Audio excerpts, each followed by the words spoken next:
ठंड में दर्जी सास की 5 प्रेग्नेंट बहू। सुनिए जी, ठंड काफी ज्यादा बढ़ चुकी है। क्या शाम को आते हुए आप एक स्वेटर ले आएंगे? मेरी दारू के लिए मेरे पास एक फूटी कौड़ी नहीं है और तुझ महारानी को स्वेटर चाहिए? एक तो ही पहली औरत नहीं है जो दुनिया में माँ बनने वाली है। बच्चा पैदा करना कोई बड़ी बात नहीं है, समझी? शराब की लत ने आपको इस कदर अपना गुलाम बना लिया है कि आपको शराब के सामने ना ही तो अपने घर की जिम्मेदारी नजर आती है और ना ही अपनी गर्भवती पत्नी। तेरी अब इतनी हिम्मत कि तू मुझे अपने पति को उसकी ही जिम्मेदारियों के बारे में बताएगी? नशे की हालत में चूर विराज गुस्से में श्वेता को धक्का दे देता है, जिससे श्वेता गिर जाती है और गर्भवती होने की वजह से श्वेता के पेट में भी दर्द शुरू हो जाता है। माँ जी, मेरा बच्चा। श्वेता, तुम ठीक तो हो ना? आपको शर्म नहीं आती अपनी गर्भवती पत्नी को ऐसे धक्का देते हुए? इसे क्या शर्म आएगी जो 24 घंटे नशे की हालत में ही धुत रहता है। अरे कमबख्त, क्या कमी रह गई थी मेरी परवरिश में जो तू ऐसी हरकत कर रहा है? विराज को ना ही तो अपनी माँ की बातों से फर्क पड़ता है और ना ही अपनी गर्भवती पत्नी को ऐसे दर्द से करहाता देख। यशोदा के दोनों बड़े बेटे विराज और अभिषेक एक नंबर के नशेड़ी और जुआरी होते हैं। दोनों ही बड़े भाई काम धंधा छोड़कर पूरे दिन दारू के ठेके पर पड़े रहते हैं। वहीं यशोदा के तीनों छोटे बेटे राजेंद्र, सोमनाथ और हर्ष की एक सड़क दुर्घटना में मौत हो गई थी। बेचारी यशोदा को ही घर में दर्जी का काम करके अपनी 5 गर्भवती बहुओं का ख्याल रखना पड़ता था। माँ जी, इतनी देर हो गई है और आप अभी तक सिलाई कर रही हैं, सो जाइए। नहीं बहू, अगर मैं सो गई तो ये सिलाई कौन करेगा?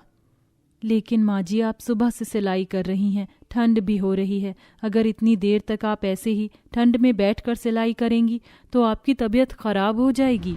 बहुओं, तुम 5 को ऐसी हालत में ठंड से तड़पता मुझसे नहीं देखा जाता है। मेरी तो जैसे तैसे जिंदगी कट गई, लेकिन तुम 5 के सामने तो अभी पूरी की पूरी जिंदगी बाकी है। ऐसी हालत में तुम लोगों को क्या क्या खाना चाहिए, लेकिन तुम 5 रूखी सूखी रोटी खाकर अपना पेट भर रहे हो, ये मुझसे देखा नहीं जाता है।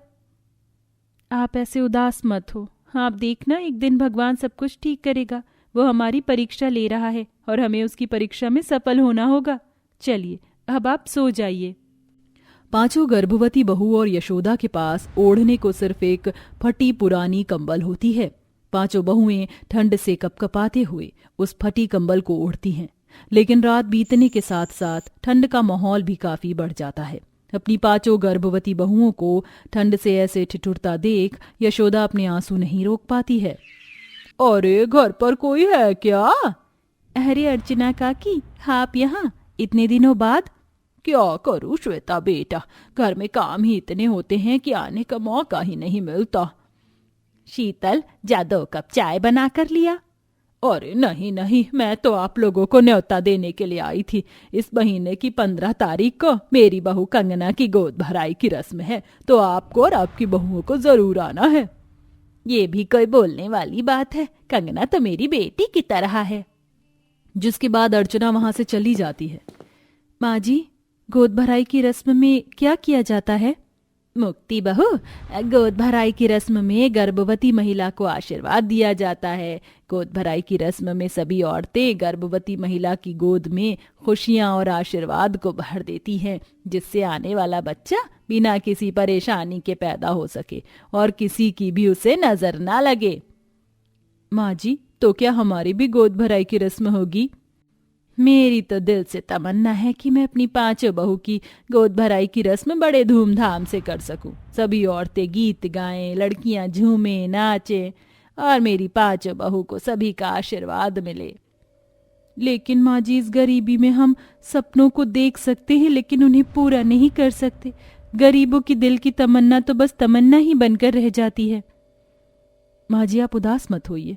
हम जानते हैं कि हमारे पास इतने पैसे नहीं हैं कि हम 5 की गोद भराई की रस्म हो सके। हमें किसी का आशीर्वाद मिले ना मिले, आपका आशीर्वाद तो हमारे साथ है ना, हमारे लिए यही काफी है। श्वेता की बात सुन यशोदा की आंखों में आंसू आ जाते हैं, लेकिन वह अपने आंसुओं को अपनी 5 बहू से छुपा लेती है। यशोदा के मन में भी अपनी पांचों बहू की गोद भराई की रस्म करने की चाह थी, लेकिन अपनी गरीबी हालत देख यशोदा को ये सब नामुमकिन लग रहा था। हे मुरली मनोहर, तेरी मुरली की धुन सुन सभी इंसानों के दुख दर्द मिट जाते हैं। मैं तो तेरी रोज आराधना करती हूँ, तो मेरे परिवार पर इतना कष्टों का पहाड़ क्यों है? इस ठंड के मौसम में अपनी पांचों बहुओं को ऐसी हालत में, उन्हें बिना गर्म कपड़ों के ठंड से ठिठुरता हुआ देख मेरा कलेजा फट जाता है। इस दर्जी के काम में भी मेरी इतनी कमाई नहीं हो पाती है कि मैं अपनी बहुओं को एक वक्त का खाना भी ढंग से खिला सकूं। मुरली मनोहर, अब तुम ही मुझे कोई रास्ता दिखाओ। इतना कहकर यशोदा अपने आंसू साफ करती है और सिले हुए कपड़ों को ले जाकर जिन लोगों के वो कपड़े थे उन्हें दे देती है। बेचारी यशोदा ठंड से ठिठुरते हुए और आंखों में आंसू लिए अपने घर की तरफ लौट रही होती है कि तभी यशोदा की नजर दुकान में बैठे हुए कुछ दर्जियों पर पड़ती है। ये दुकान में काम करने वाले दर्जी महीने भर का ठीक ठाक पैसे कमा लेते होंगे। मैं भी इनके जितना ही काम करती हूँ, लेकिन घर में काम करने की वजह से मुझे बहुत कम पैसे मिलते हैं। अब लगता है कि मुझे भी इनकी तरह किसी दुकान या फैक्ट्री में काम करना पड़ेगा, तभी जाकर मुझे मेरी सिलाई के अच्छे पैसे मिलेंगे। यशोदा दुकान और फैक्ट्री में सिलाई का काम ढूंढना शुरू कर देती है। 1-2 घंटे काम करने की बात नहीं है, आपको 10 से 12 घंटे काम करना होगा। आपकी उम्र काम करने की नहीं बल्कि आराम करने की है।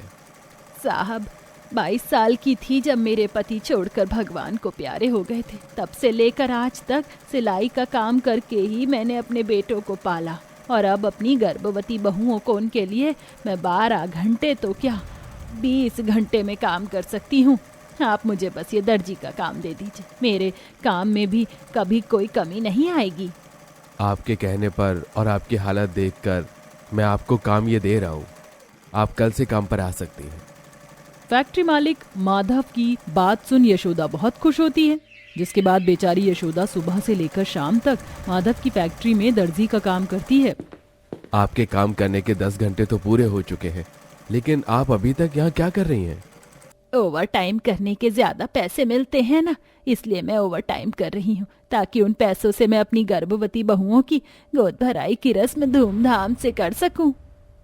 एक माँ को ही बच्चों के लिए मैंने इतना करते हुए देखा था, लेकिन आज पहली बार एक सास को अपनी बहुओं के लिए इतनी मेहनत करता हुआ देख रहा हूँ।